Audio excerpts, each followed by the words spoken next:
ॐ वसुदेवसुतं देवं कंसचाणूरमर्दनं देवकी परमानन्दं कृष्णं वन्दे जगद्गुरुम्। मूकं करोति वाचालं पङ्गुं लङ्घयते गिरिं यत्कृपातमहं वन्दे परमानन्दमाधवम्। शङ्करं शङ्कराचार्यं केशवं बादरायणं सूत्रभाष्य कृतौ वन्दे भगवन्तौ पुनः पुनः। ईश्वरो गुरुरात्मेति मूर्तिभेदविभागिने व्योमवद्व्याप्तदेहाय दक्षिणामूर्तये नमः। ॐ शान्तिः शान्तिः शान्तिः।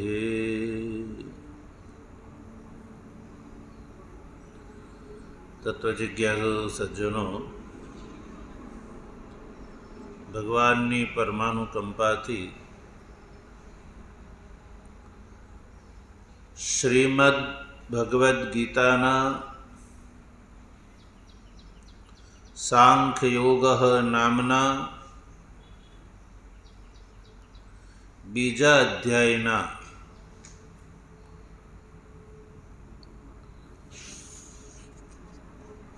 42, 43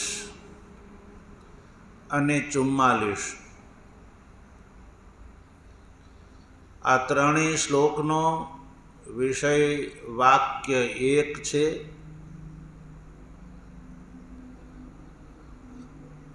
આ ત્રણેય શ્લોકનો આપણે વિચાર કરી ચૂક્યા.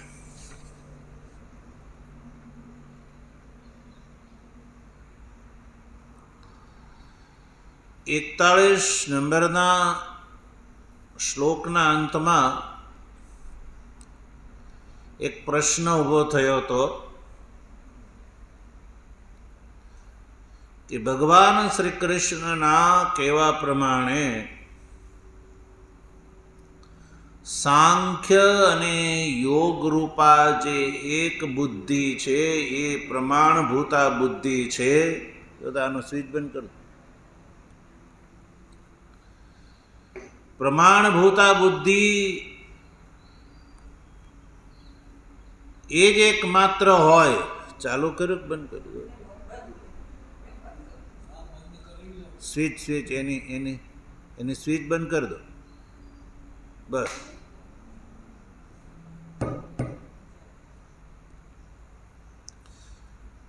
સાંખ્ય અને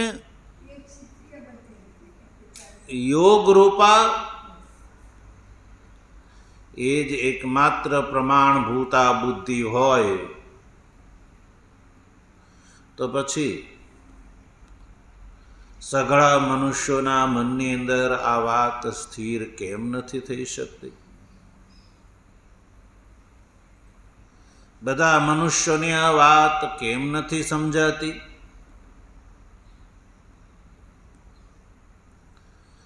તો એના ઉત્તરમાં ભગવાન શ્રી કૃષ્ણએ આ 3 શ્લોકમાં કારણો બતાવ્યા કે સંસારના સર્વાધિક મનુષ્યોને સંસારનો જ લાભ લેવો હોય છે. શેનો? સંસારનો જ લાભ લેવો હોય છે. ભગવાન શ્રી કૃષ્ણ અહીંયા જે ઉપાય બતાવે છે, સાંખ્ય બુદ્ધિ ને યોગ બુદ્ધિ રૂપ જે વ્યવસાયાત્મિકા બુદ્ધિની જે અહીંયા ભગવાન શ્રી કૃષ્ણ જે વાત કરે છે, એ મોક્ષમાં કારણ છે. મુમુક્ષુને માટે છે. કોના માટે? મુમુક્ષુને માટે છે. મુમુક્ષુ એટલે કે સંસારથી જેને મુક્ત થવું છે, જન્મ મૃત્યુ જરા ને વ્યાધિ વગેરે દુઃખોથી જેને છૂટવો છે, એના માટે આ વ્યવસાયાત્મિકા બુદ્ધિ છે.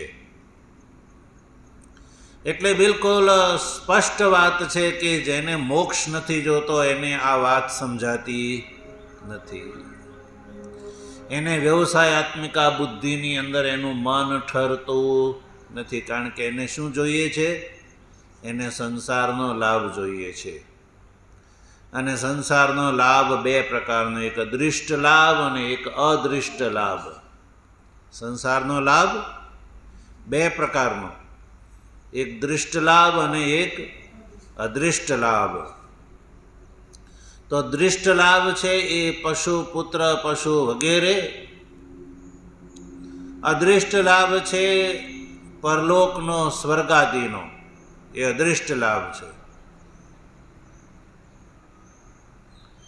તો આ સંસારના સર્વાધિક જીવો જે છે સજ્જનો, એ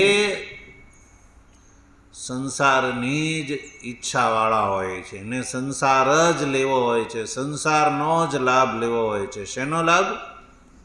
સંસારનો લાભ લેવો હોય છે. એટલે સંસારના લાભમાં જ એ જીવો પડ્યા પાથર્યા રહે છે. ખુરશી નીચે મૂકી દે. કારણ કે સંસાર જે છે ને એ દૃષ્ટ લાભ છે, સ્વર્ગાદિનો અદૃષ્ટ લાભ છે. એટલે જીવોની ઇન્દ્રિયો દ્વારા જે દેખાય એ જ મેળવવું હોય છે. બુદ્ધિનો જે લાભ છે એમાં સામાન્ય જીવોની નહીં પણ મોટા આચાર્યોની પણ ચાંચ ડૂબતી નથી.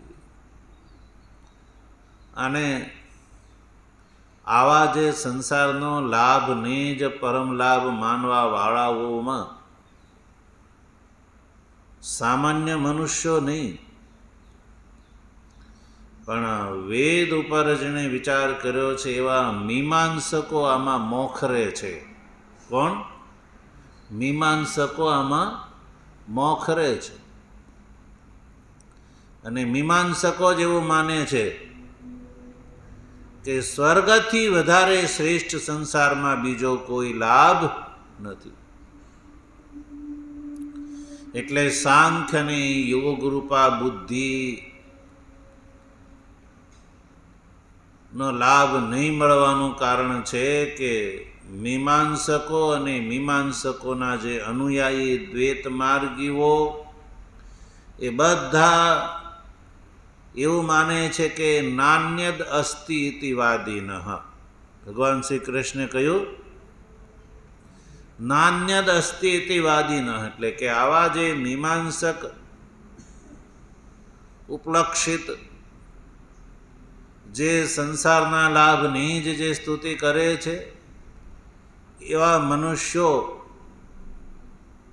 સ્વર્ગાદિથી ભિન્ન નિર્વિશેષ મોક્ષ નામનું કોઈ પદ છે, લાભ છે, એ માનવા જ તૈયાર નથી. એટલે કર્મફલથી અન્ય બીજું કાંઈ છે નહીં એવું એનું માનવું છે. વેદવાદની અંદર જ જે રત છે, વેદના વાક્યો જેમાં કર્મની સ્તુતિ હોય એમાં જ જે પડ્યા પાથર્યા રહે છે.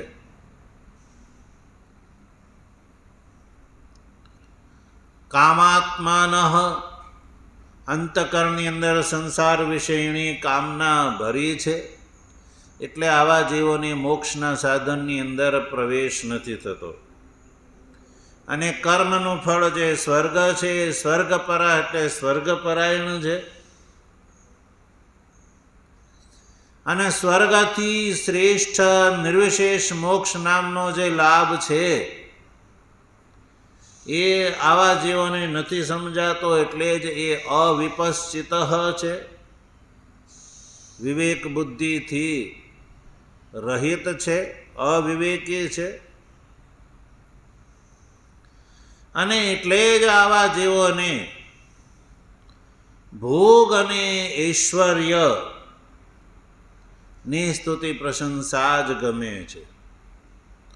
અને ભોગ અને ઐશ્વર્યની પ્રાપ્તિમાં કારણભૂત જે ક્રિયા વિશેષ બહુલ, જેની અંદર ક્રિયા જ બહુલતાથી છે, એવા કર્મો કે જન્મ કર્મ ફલપ્રદ છે, જેનું ફળ જન્મ જ છે, એવા જે કર્મો છે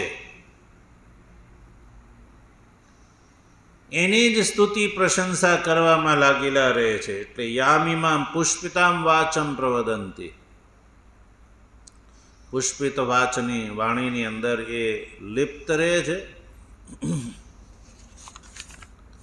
અને ભોગ અને ઐશ્વર્યની અંદર પ્રસક્ત હોવાના કારણે એનું ચિત્ત ભોગ અને ઐશ્વર્યથી જ અપહરિત થઈ ગયેલો હોય છે. એટલે હે અર્જુન, આવા જીવોના સમાધવ એટલે અંતઃકરણમાં, મનમાં, બુદ્ધિમાં વ્યવસાયાત્મિકા બુદ્ધિ એટલે કે સાંખ્ય અને યોગરૂપા જે બુદ્ધિ છે એ એને સમજાતી નથી, એની બુદ્ધિની અંદર ઠરતી નથી. આવું ભગવાન શ્રી કૃષ્ણએ કારણ બતાવ્યું. અને આ વાત વર્તમાન કાળમાં પણ આપણને જોવા મળે છે.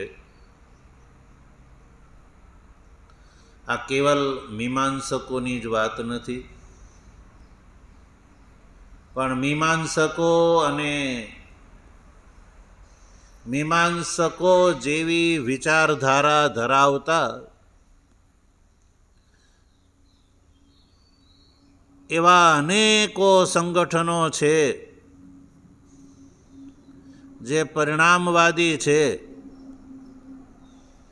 આ સંસાર બ્રહ્મનું પરિણામ છે એવું માનવાવાળા, સંસારને જ સાચો માનવાવાળા અનેકો મતવાળા પંથ જે સંપ્રદાય છે કે જ્યાં એ સંપ્રદાય મતવાળા પંથના મુખિયાઓ જે છે એ સંસારના લાભને જ પરમ લાભ માને છે, પોતે એમાં પડ્યા પાથર્યા રહે છે. અને સંસારની સ્તુતિ પ્રશંસા કરવાવાળી જે વાણી બોલે છે, એટલે અનુયાયી વર્ગ જે છે એ પણ એમાં લાલચ, લોભ અને આસક્તિની અંદર પડ્યો પાથર્યો રહે છે. અનુયાયી વર્ગને એમાં મળતો કાંઈ નથી, પણ મળવાની આશા જે છે એની છૂટતી નથી. કારણ કે એના આવા સંગઠનોના મુખિયા એની પાસે કંઈ આપવા જેવું હોતું નથી, એટલે લાલચ ઊભી રાખે કે તમને આ લાભ મળશે. અને અનુયાયી વર્ગ જે છે એ પણ લાલચમાં ને લાલચમાં પોતાનો અમૂલ્ય સમય જે છે એ વેડફી નાખે છે. અને સંસારના સુખ દુઃખાત્મક સંસારના લાભથી શ્રેષ્ઠ મોક્ષનો લાભ છે એ આવા જેવો ચૂકી જાય છે. એટલે ભગવાન શ્રી કૃષ્ણે અહીંયા જે કારણ બતાવ્યું ને એ સર્વાધિક વર્તમાન કાળમાં ચાલી રહ્યું છે. મુમુક્ષુની સંખ્યા બહુ ઓછી, પણ સંસારનો લાભ લેવાવાળા ચારે બાજુ હજારો મનુષ્યો જોવા મળશે. સર્વાધિક મનુષ્યો જે છે એ સંસારના લાભની સ્તુતિ પ્રશંસાથી પ્રેરાઈને ભગવાનની ભજન ભક્તિની અંદર લાગે તો પણ એ એટલા માટે લાગે છે કે મારું આ કામ થઈ જાય, મારું પહેલું કામ થઈ જાય, હું ભગવાનનું આવું કામ કરું, ભગવાનનું ભજન કરું તો મને આ લાભ મળી જાય. એટલે ભગવાનનું જે ભજન સત્સંગ છે એનાથી પણ જીવો સંસારના લાભની જ અપેક્ષા રાખતા હોય છે. અને આ વાત કંઈ આજકાલની તો નથી. આ ગીતાનો ઉપદેશ ભગવાન શ્રી કૃષ્ણએ 5,500 વર્ષ પૂર્વે કહ્યો છે. કેટલા વર્ષ થયા? 5,500 વર્ષ. એ વખતે પણ આ સ્થિતિ હતી. એટલે જ તો ભગવાન શ્રી કૃષ્ણએ આ વાત કરી. કારણ કે મીમાંસક પરંપરા જે છે એ જૂની છે. તો મીમાંસકની પરંપરા જે આપાત રમણીય, સાંભળવામાં રમણીય, એટલે એના અનુયાયીઓ એને માનવાવાળા, લાભ લેવાવાળા સંસારમાં વધારે હોય જ. એટલે એ પરંપરા કંઈ કોઈ ખતમ થતી નથી.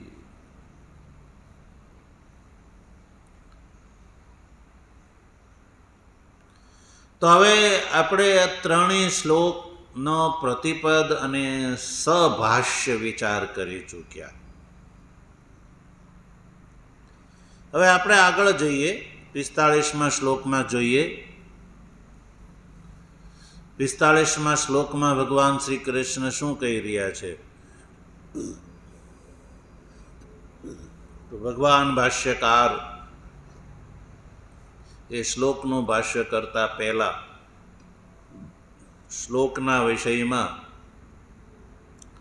અવતરણિકામાં લખે છે કે ય એવં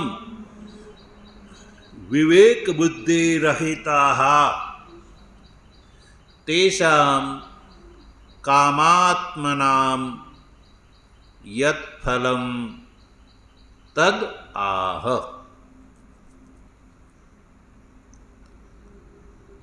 કદાચ આપણે એમ માનીએ કે અર્જુને ભગવાન શ્રી કૃષ્ણને એવું પૂછ્યું હશે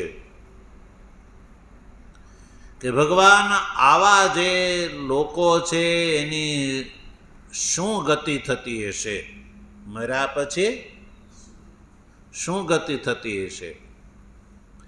એ મોક્ષના ભાગીદાર થતા હશે કે સંસારના ભાગીદાર થતા હશે? અર્જુને કદાચ એવું પૂછ્યું હોય અને ભગવાન શ્રી કૃષ્ણ અર્જુનના મનની વાતને ધ્યાનમાં રાખીને આ 45મા શ્લોકની વાત ભગવાન શ્રી કૃષ્ણ કહી રહ્યા છે કે ય એવં વિવેક બુદ્ધિ રહિતા તેષામ કામાત્મનામ યત ફલમ. હવે 3 શ્લોકની અંદર જે અધિકારીની વાત કરી,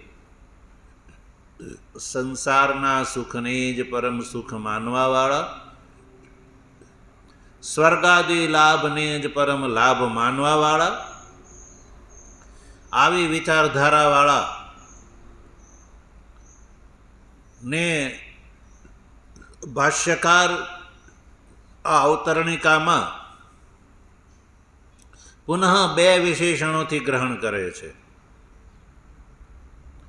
કે આવા જીવોની ગતિ શું થાય છે. તો એ બતાવવા માટે 3 શ્લોકમાં જેની વાત કરી એના માટે 2 વિશેષણો વાપરે છે. એક તો વિવેક બુદ્ધિ રહિતા અને કામાત્મનામ. બંને ષષ્ઠ્યંત પદ છે, પણ પ્રથમા વિભક્તિમાં એને બોલવું હોય તો વિવેક બુદ્ધિ રહિતા કામાત્માનઃ, એટલે કે જે વિવેક બુદ્ધિથી રહિત છે. વિવેક બુદ્ધિથી અભિપ્રાય છે પ્રમાણ જનિત વિવેક બુદ્ધિથી રહિત. કેવી? પ્રમાણજનિત વિવેક બુદ્ધિથી રહિત આવા જે જીવો છે,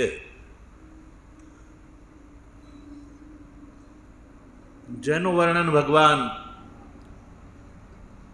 પૂર્વોક્ત 3 શ્લોકમાં કરી ચૂક્યા.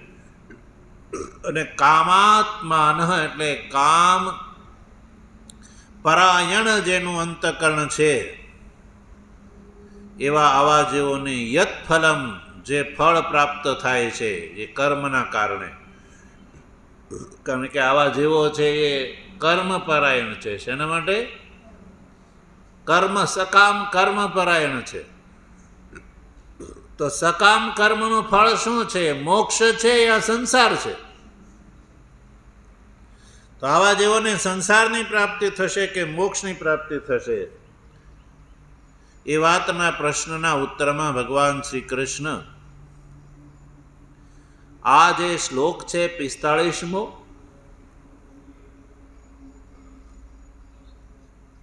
એ 45મા શ્લોકના પૂર્વાર્ધના પ્રથમ ચરણની અંદર એનો ઉત્તર આપે છે. તો આપણે એ શ્લોકનું ઉચ્ચારણ કરીશું. ત્રૈગુણ્ય વિષયા વેદા નિસ્ત્રૈગુણ્યો ભવાર્જુન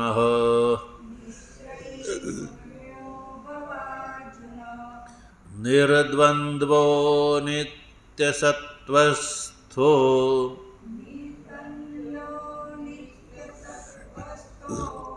નિર્યોગક્ષેમ આત્મવાન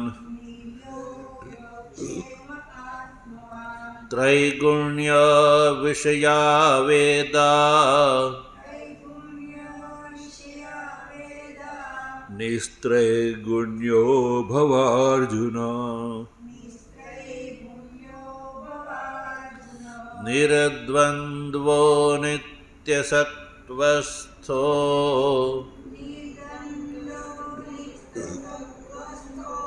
નિર્યોગક્ષેમ આત્મવાન.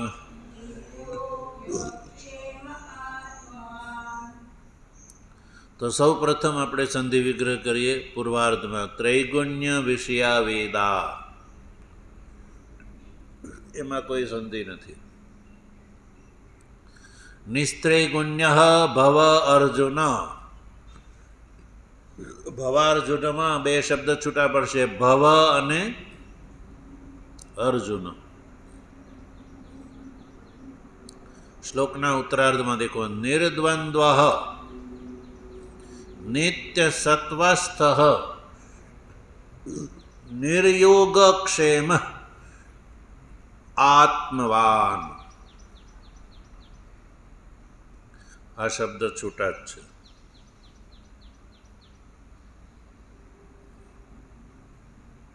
તો આપણે અન્વય જોઈએ.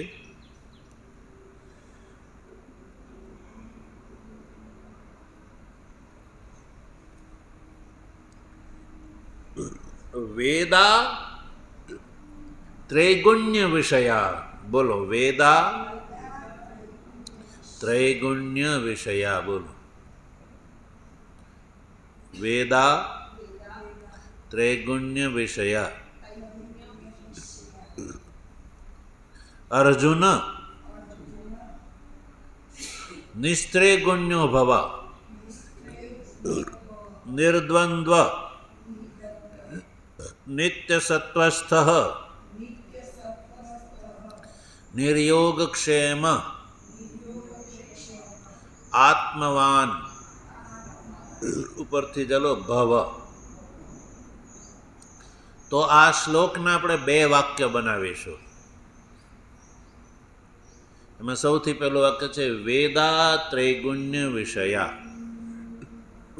એ એક વાક્ય થયું, વેદા ત્રૈગુણ્ય વિષયા. આ પેલા પ્રશ્નનો ઉત્તર છે.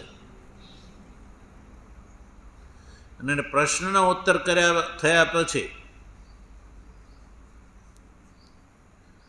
હવે ભગવાન શ્રી કૃષ્ણ અર્જુનને માટે, અર્જુન તારે શું કરવાનું છે? તારે સંસારનો લાભ લેવો છે કે મોક્ષનો લાભ લેવો છે? આ મીમાંસક ઉપલક્ષિત આવી વિચારધારાવાળા જે છે એ તો સંસારનો લાભ લે છે અને સંસારનામાં જ પડ્યા પાથરા રહે છે, મોક્ષના ભાગીદાર થવાના નથી.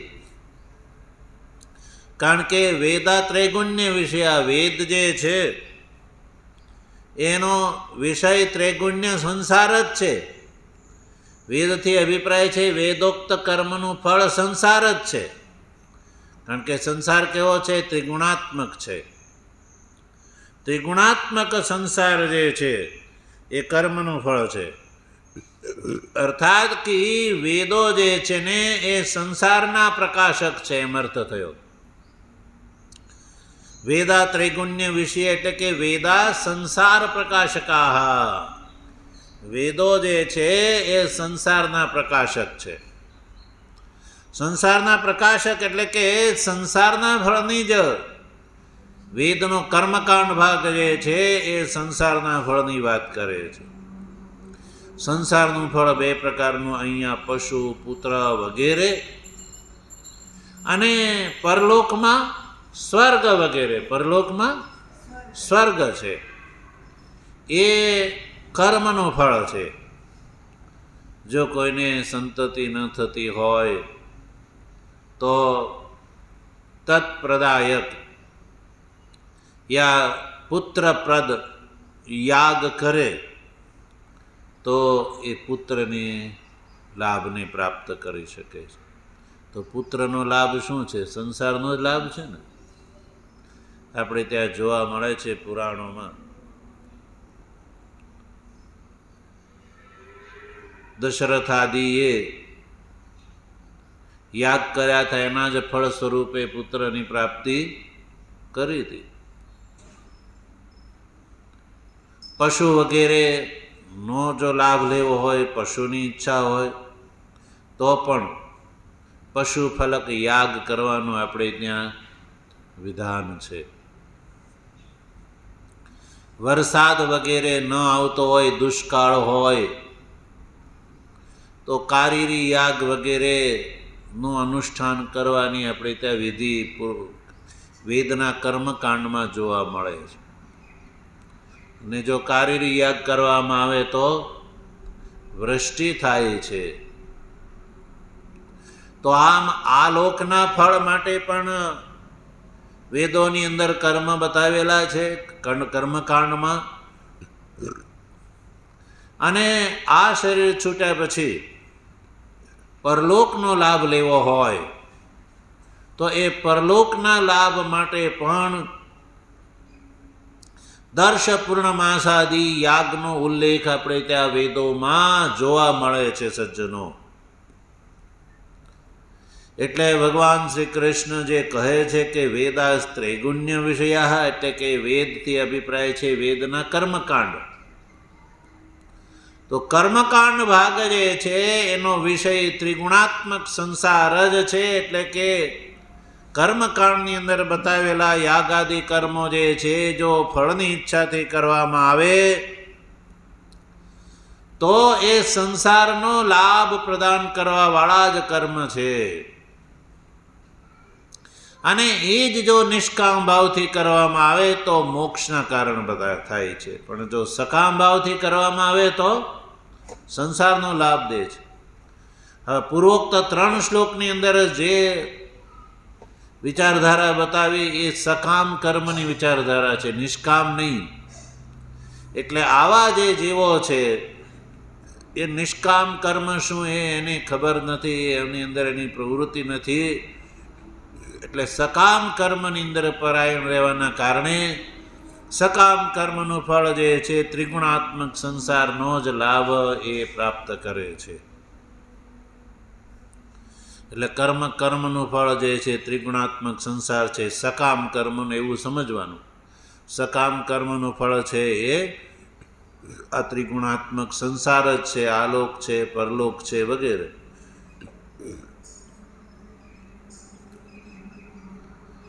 હવે ભગવાન શ્રી કૃષ્ણ જે છે એ એવું માને કે ભાઈ અર્જુની કંઈક આ ચક્કરમાં ફસાઈ ન જાય. આવી મીમાંસકોની પુષ્પિત વાણીની અંદર અર્જુન પણ ફસાઈ ન જાય કે ભાઈ તો મારે સંસારનો જ લાભ લેવો છે, સંસારનો લાભ આવો રૂપાળો હોય, સુંદર હોય તો સંસારનો લાભ જ લેવાય ને. ભગવાન કદાચ અર્જુન આવું કે તો ભગવાન શ્રી કૃષ્ણ અર્જુનને માટે ઉપદેશ આપે છે, અર્જુન નિસ્ત્રેય ગુણ્યો ભવ, તું તો નિસ્ત્રેય ગુણ્ય થા, તારે સંસારનો લાભ નથી લેવાનો પણ નિસ્ત્રેય ગુણ્ય ભવ, એટલે કે તો નિસ્ત્રેય ગુણ્યનો અર્થ છે ત્રિગુણ્ય, ત્રિગુણાત્મક સંસાર જેમાં નથી એવો લાભ, નિષ્કામ. નિસ્ત્રેય ગુણ્ય થાય એટલે તું નિષ્કામો ભવ, તું જે આ વર્ણ અને આશ્રમ ઉચિત જે તારું આ કર્મ છે યુદ્ધ રૂપી, એ તો નિષ્કામ ભાવથી કર. સકામ ભાવથી કરે તો યુદ્ધ રૂપી કર્મનું ફળ છે સંસાર છે, પરલોક છે. પણ આ જ વેદોક્ત જે ધર્મ છે એનું અનુષ્ઠાન જો નિષ્કામ ભાવથી કરે તો પાછો એનું ફળ મોક્ષ છે. એટલે ભગવાન કહે છે કે અર્જુન તું તો નિસ્ત્રેય ગુણ્ય ભવ, એટલે કે નિષ્કામ ભાવ રાખતો, નિષ્કામો ભવ. તારે સંસારની કામનાથી સંસારના લાભ માટે કર્મ નથી કરવાના, તારે તો મોક્ષ માટે. અને આ જ કર્મ મોક્ષનું સાધન ત્યારે બને છે જ્યારે નિષ્કામ ભાવથી કરવામાં આવે. અને આ જ વેદોક્ત કર્મ જે છે સંસારનું કારણ ત્યારે બને છે જ્યારે સકામ ભાવથી કરવામાં આવે. એટલે કર્મનું રહસ્ય બહુ ગહન છે. ભગવાન શ્રી કૃષ્ણ આજ ગીતામાં કહે છે કર્મણો હ્યપી બોદ્ધવ્યમ બોદ્ધવ્યમ ચ વિકર્મણ અકર્મણશ્ચ બોદ્ધવ્યમ ગહના કર્મણો ગતિ. એટલે કર્મ એનું એ, પણ ફળની ઈચ્છાથી કરવામાં આવે તો સંસારનો લાભ આપે છે, અને ફળની ઈચ્છા રાખ્યા વગર નિષ્કામ ભાવથી કરવામાં આવે તો ચિત્ત શુદ્ધિના માધ્યમથી મોક્ષનો લાભ આપે છે. એટલે હે અર્જુન, તારે કર્મ છોડવાના નથી, પણ કર્મની ફળની કામના છોડવાની છે. એટલે નિસ્ત્રેય ગુણ્યો ભવ કહ્યું. હવે અર્જુન કદાચ કહે કે ભગવાન નિસ્ત્રેય ગુણ્ય મારે કેવી રીતે બનવું? તો ભગવાન કહે છે કે નિસ્ત્રેય ગુણ્ય થવા માટે તો નિર્દ્વંદ્વ થા. એના માટે નિર્દ્વંદ્વ બન. નિર્દ્વંદ્વ એટલે દ્વંદ્વથી રહિત થઈ જા. દ્વંદ્વ એટલે બેપણું, સુખ દુઃખ વગેરે. એટલે નિર્દ્વંદ્વ થવું એટલે સુખ દુઃખનો હેતુ જે સપ્રતિપક્ષ પદાર્થ એ દ્વંદ્વ શબ્દ વાચ્ય છે. એટલે એનાથી નિર્ગત થાય એટલે નિર્દ્વંદ્વ ભાવ. તો આ કર્મથી મને સુખ મળશે કે દુઃખ મળશે એ દ્વંદ્વથી રહિત થઈને તું કર્મ કર. એટલે આપણે રોજ બોલીએ છીએ ને, સુખમાં ફૂલશો નહીં, દુઃખમાં ડોલશો નહીં, એક રસ રેજો રે મારા સૌને સચ્ચિદાનંદ. તો સુખ આવે કે દુઃખ આવે એ પરવા કર્યા વગર નિર્દ્વંદ્વ થઈને કર્મ કરવું એને કહેવામાં આવે નિસ્ત્રેય ગુણ્ય. તો પ્રશ્ન ઊભો થાય કે નિર્દ્વંદ્વ કેવી રીતે થવું? તો ભગવાને એનો ઉપાય બતાવ્યો કે અર્જુન, તો એ માટે થઈને તો નિત્ય સત્વસ્થ ભવ. જો શ્લોકમાં ઉત્તરાર્ધમાં નિત્ય સત્વસ્થ ભવ, એ માટે તમે શું થવાનું? નિત્ય સત્વસ્થ. નિત્યનો અર્થ છે સદા, હંમેશા, બધી અવસ્થામાં. સત્વસ્થ થવું એટલે સત્વગુણનો આશ્રિત થાતું. શેનો આશ્રિત? સત્વગુણનો આશ્રિત થાય, રજોગુણ અને તમોગુણનો નહીં. તો પછી નિત્ય સત્વસ્થ નિત્ય સત્વગુણને આશ્રિત કેવી રીતે થવું? તો એનો ઉપાય બતાવ્યો ભગવાને કે નિર્યોગ ક્ષેમ ભવ. જો આગળ શ્લોકના ઉત્તરાર્ધમાં કહ્યું નિર્યોગ ક્ષેમ ભવ, એટલે યોગ અને ક્ષેમની ચિંતાથી તું રહિત થઈ જા. તો યોગ અને ક્ષેમ એ શું હશે?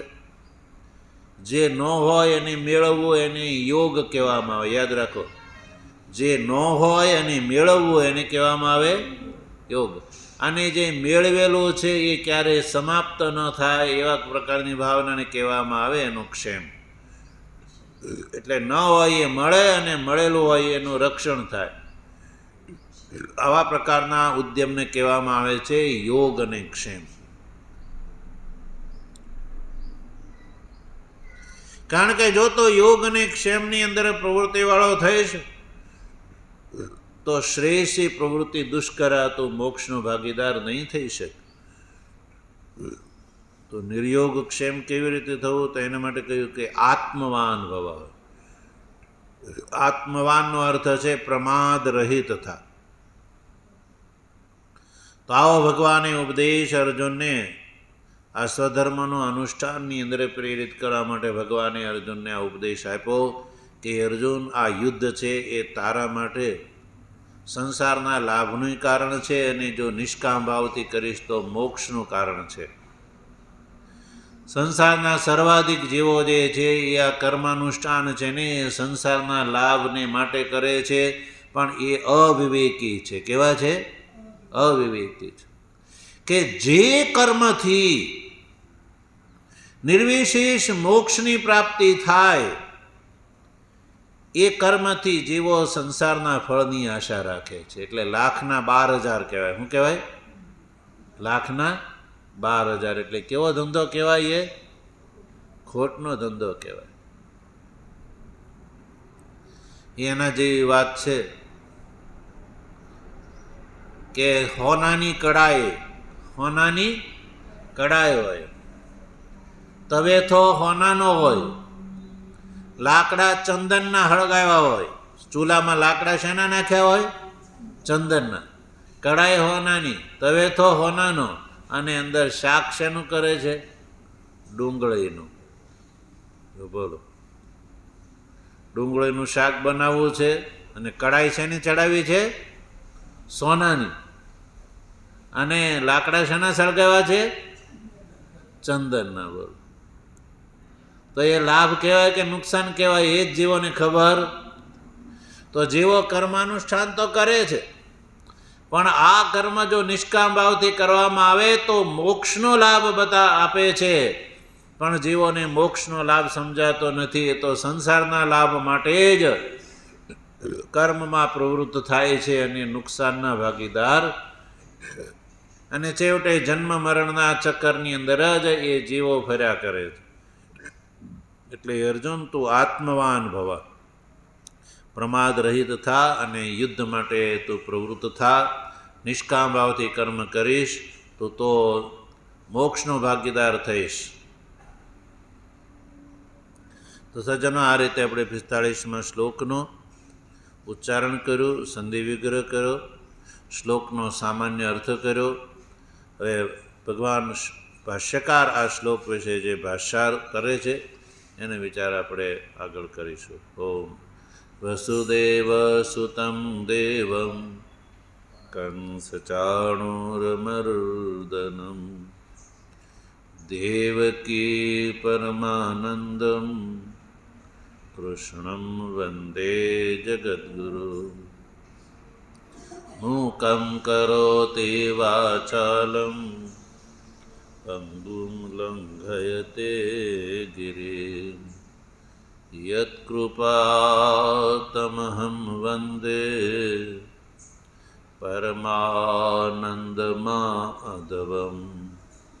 શંકરં શંકરાચાર્યં કેશવં બાદરાયણં सूत्रभाष्य कृतौ वन्दे भगवन्तौ पुनः पुनः। ईश्वरो गुरुरात्मेति मूर्तिभेदविभागिने व्योमवद्व्याप्तदेहाय दक्षिणामूर्तये नमः। ॐ शान्तिः शान्तिः शान्तिः।